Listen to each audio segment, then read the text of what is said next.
Bismillahirrahmanirrahim. Assalamualaikum warahmatullahi wabarakatuh. Alhamdulillahirabbil alamin. Alladzi bi ni'matihi tatimmus shalihat. Asyhadu an la ilaha illallah wahdahu la syarikalah wa asyhadu anna Muhammadan abduhu wa rasuluh la nabiyya ba'dah.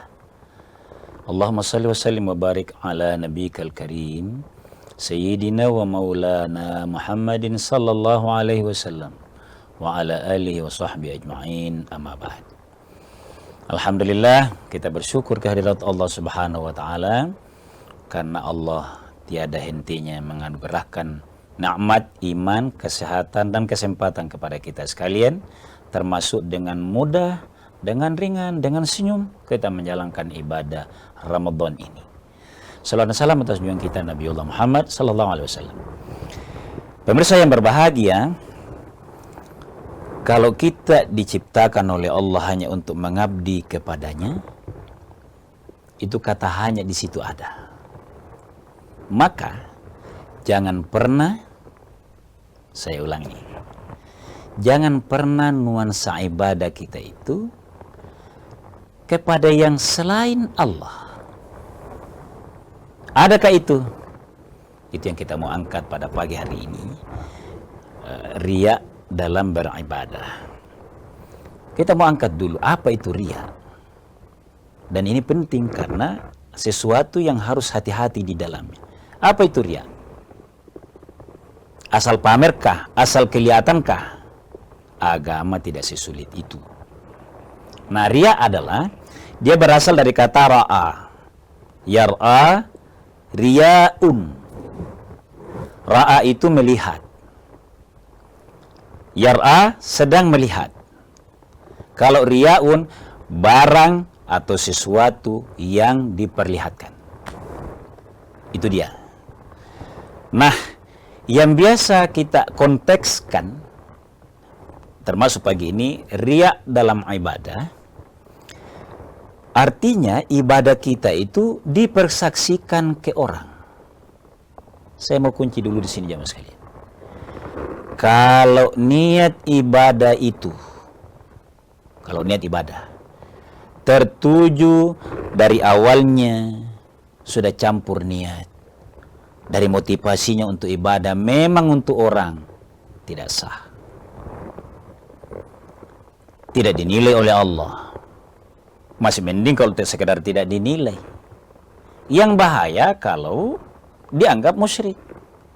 Karena beribadah bukan untuk Allah. Itu riya'un. Memperlihatkan perilaku, ibadah, amal kita kepada yang selain Allah. Tapi saya mau ambil jalan tengahnya pemirsa sekalian. Bahwa ini kan amal yang kelihatan oleh kita, kelihatan oleh orang lain, susahnya itu ibadah paling. Saya mau tegaskan, tidak sesulit itu agama Islam. Makanya perlu kita tahu pengertian batasan riya ini. Apa yang paling pokok?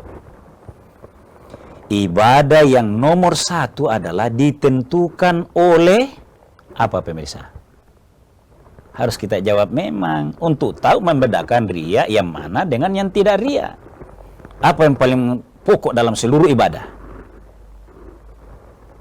Yang paling pokok dalam seluruh ibadah kepada Allah adalah niat. Gampang sekali. Kita tinggal melihat, saya sholat semalam, saya ngaji kemarin, saya bersedekah tadi, sebentar saya mau lagi bersedekah misalnya. Tinggal tanya niatnya.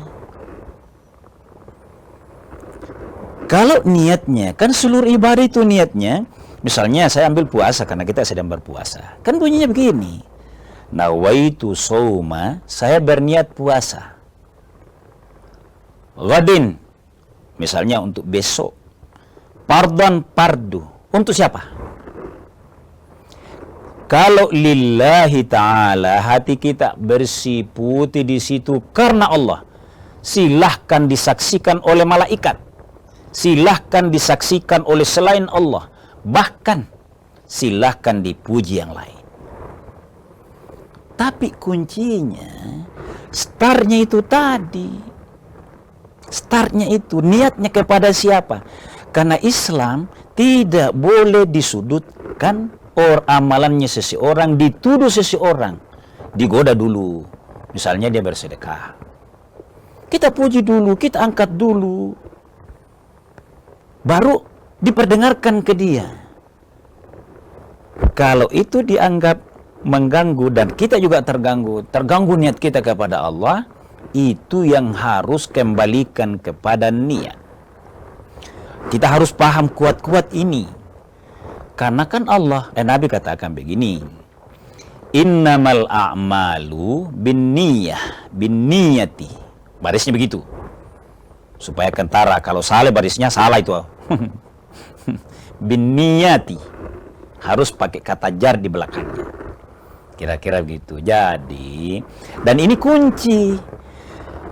Makin mantap niatnya, makin mudah kita tidak tergoda. Saya mau tanya lagi pemirsa sekalian, siapa yang paham niat itu? Kalau kita sudah paham, seluruh yang menentukan ibadah itu adalah niat. Apa itu niat? Kita jawab setelah jeda sejenak.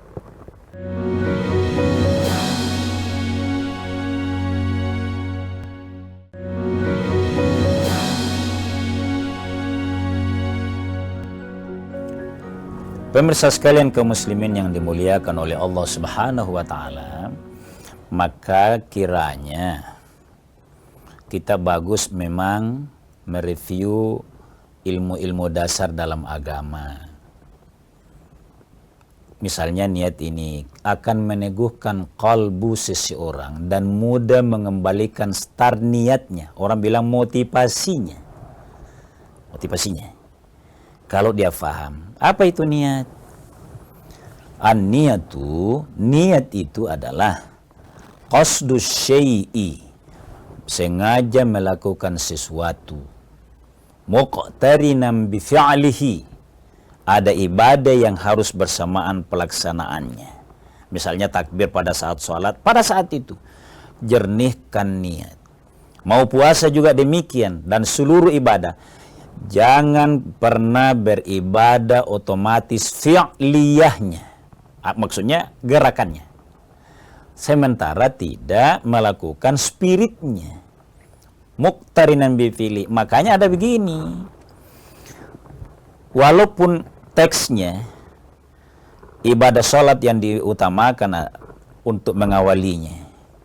Tapi sebenarnya tidak hanya ibadah salat.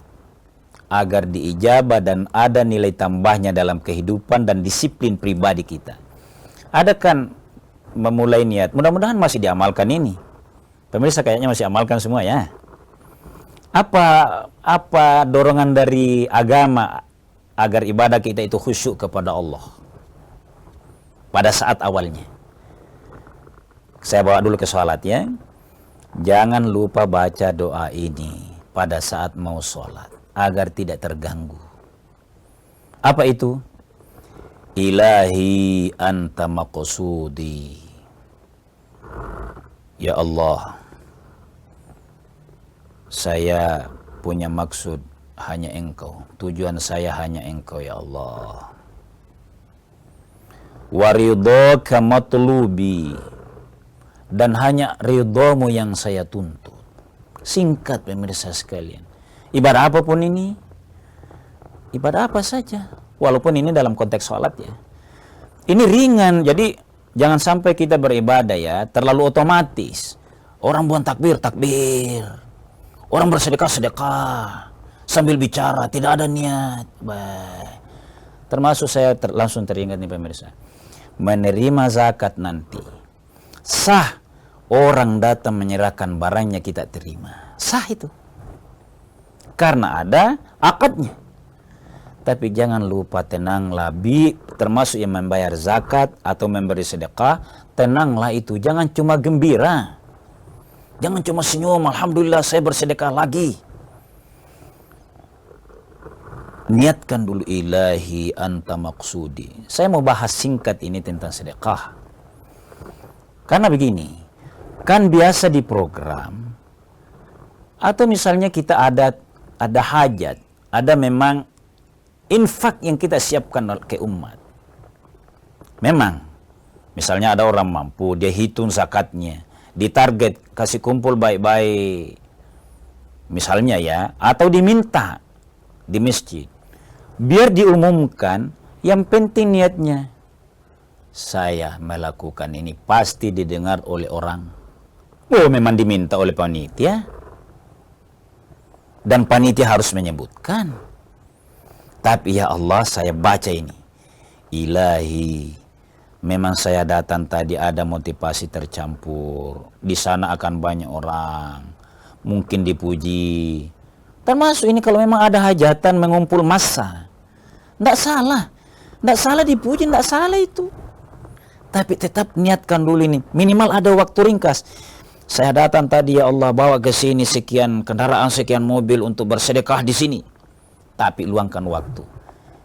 Hanya Engkau maksud kami ya Allah. Memang akan dipuji, kelihatan, tidak bisa tidak kelihatan. Sedekah itu pasti kelihatan. Pasti.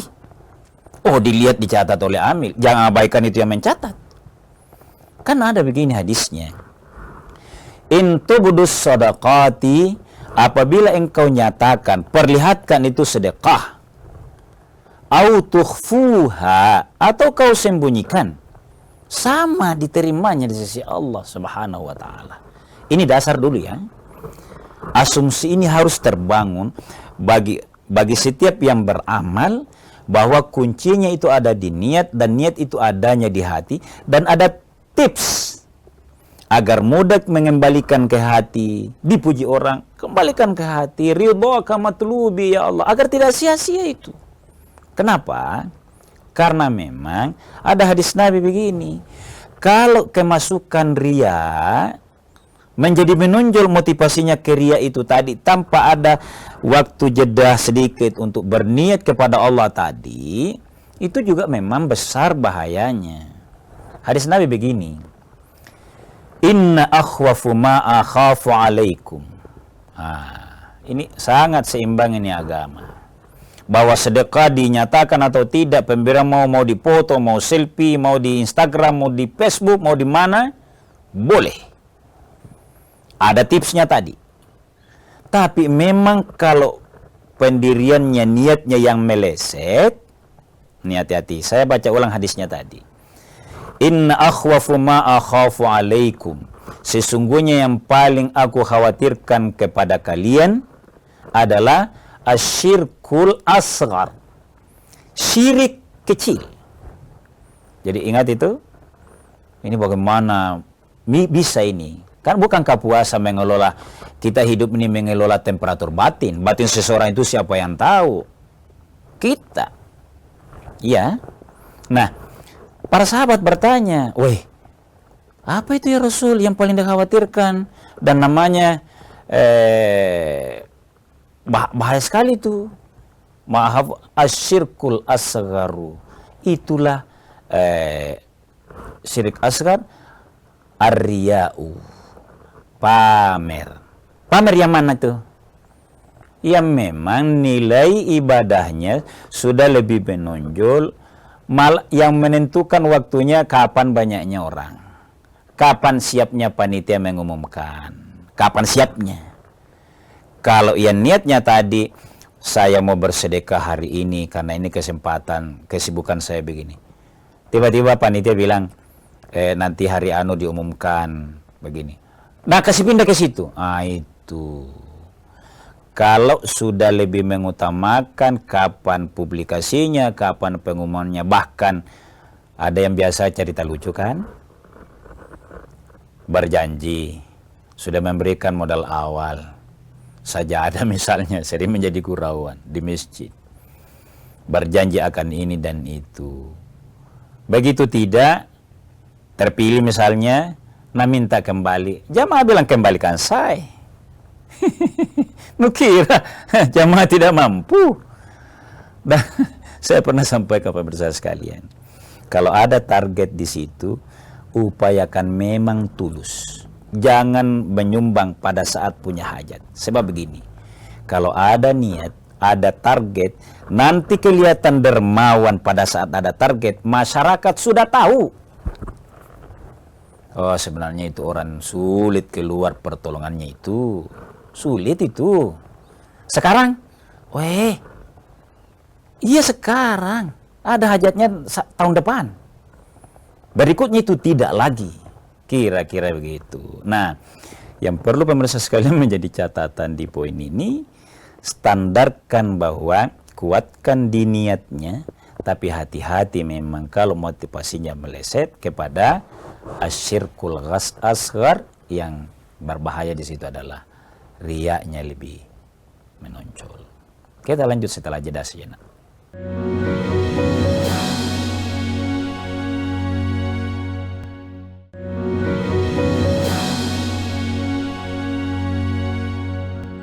Pemirsa sekalian kaum muslimin yang dimuliakan oleh Allah Subhanahu wa taala, ayo kita syukuri kemudahan beribadah kita di Ramadan ini begitu ringan.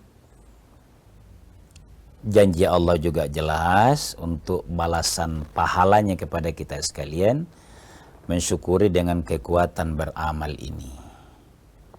Kalau mensyukurinya, kita akan bertambah semangat beribadah. Tapi sayangi juga. Sayangi itu ibadah yang sudah kita amalkan, jangan kemasukan riya. Karena begini, Al-Ghazali itu dalam menafsirkan ayat surah Al-Baqarah itu, bahwa siapa yang berbuat lalu riyanya menonjol, itu justru mendatangkan murka Allah Subhanahu wa taala. Jadi sayangi, jadi selain mensyukuri itu kan memotivasi, menambah, lebih semangat bekerja, kan pasti begitu. Tapi sayangi juga, ya Allah, ibadah saya sejak 15 tahun, sekarang sudah 35 tahun ibadah itu. Kalau dulu semangat beribadahnya karena dilihat orang, ampuni itu ya Allah. Tapi kayaknya dari dulu saya tahu cara yang menentukan ibadah diterima atau tidak itu di niatnya. Tapi kayaknya ada campuran ya Allah. Yakinkan diterima oleh Allah Subhanahu wa taala, dan kekininya lebih halus lagi, lebih ikhlas lagi. Nah, mungkin ada yang bertanya, ya, bagaimana kalau terganggu batinku ini? Saya beribadah lupa, tiba-tiba datang orangnya. Datang orangnya berterima kasih, terima kasih, dulu pernah dimarahi, maksudnya ditegur karena kurang bagus, misalnya guru menegur siswa. Atau yang lain, yang bentuknya pujian hari ini. Tidak masalah. Tidak masalah, bahkan bisa wa amma bi ni'mati rabbika fahaddits. Misalnya seorang pendidik, ada yang berterima kasih ke dia karena mampu membuat sukses anak didiknya. Kalau dijadikan contoh, itu boleh. Kok boleh? Kan dia lagi, Ustaz. Saya kan juga sudah bilang tadi, pahami niatnya. Ya Allah, ilahi anta maksudi. Jadi yang menentukan hilangnya, misalnya kita pamer. Kalau orang itu memang sangat kuat niatnya, ya Allah. Jadi tetap kuat niatnya, ya Allah, saya sudah berusaha ini, sudah ikhlas, tidak berpindah tempat karena di sini tidak memuji, di sini memuji, tidak berpindah waktu karena di sini diumumkan, ini tidak, ini kurang orang yang dengar, ini banyak, misalnya. Maka yakinkan, tenangkan diri, jadikan modal. Boleh mengungkap nikmat itu kalau niatnya sungguh-sungguh. Jadi memang kelihatannya memastikan sesuatu di sini sangat batin kepada Allah. Sangat dia kembali kepada itu tadi. As-saumu li kalau dalam puasa ini. Jadi ibadah itu sangat ditentukan oleh sang yang beramal, yang beribadah, hamba Allah yang bersangkutan kepada Tuhannya. Cuman saja manusia ini juga bisa tahu, bahkan bisa merasakan. Bisa, bahkan wajar kalau ada yang peringatkan. Karena gerak-gerik kita itu, gestur kita itu, Allah tahu. Contohnya pemirsa sekalian, saya ikhlas tidak saat ini menyampaikan atau tidak? Allah yang tahu hati saya, dan pemirsa bisa lihat, mau dipuji itu hanya Allah. Makanya hebatnya Islam itu istighfarlah. Allah masih menerima amal seseorang kalau niatnya tadinya maunya belajar. Misalnya ini saya mau belajar di sini. Tiba-tiba ada rasa senang. Misal. Tapi diistighfarkan kepada Allah. Jadi riya yang harus kita hati-hati itu memang standarnya kuatkan di niat, dan ingat jangan menyentuh kepada yang asyirkul asghar itu, jangan sampai, dan bentuk menjaganya agar tidak masuk kepada terjebak riya yang dominan itu, maka banyaklah istighfar kepada Allah Subhanahu wa taala. Istighfar yang mana? Ya memang menyadari, ya Allah, masih banyak sekali ini layanan saya, ilmu saya, penyampaian saya, ikhlasnya kurang. Istighfar lagi. Tapi istighfarnya dibarengi memang dengan sebuah komitmen akan selalu mengembalikan niat awal amalan itu, ibadah itu. Termasuk nanti kalau kita berinfak, bersedekah di bulan Ramadan ini, kalau zakatnya kan rasa-rasanya ikhlas semua orang. Apa mau dipamer yang hanya sekian puluh ribu itu, 50-an ribu. Nah, pemirsa sekalian kaum muslimin dimuliakan oleh Allah, ayo di dalam beribadah kepada Allah yang Allah kasih syariatnya, yang kasih tenaga, yang kasih ilmu ke kita, syukuri agar tambah kualitas ibadah kita itu dan memberikan nikmat spirit, nilai intrinsik orang bilang. Tapi sayangi juga dengan cara makin jauh dari yang bisa membawa ke riya yang dominan. Mohon maaf atas segala kekurangan. Sekian dan demikian. Wallahu waliyul muttaqin. Wassalamualaikum warahmatullahi wabarakatuh.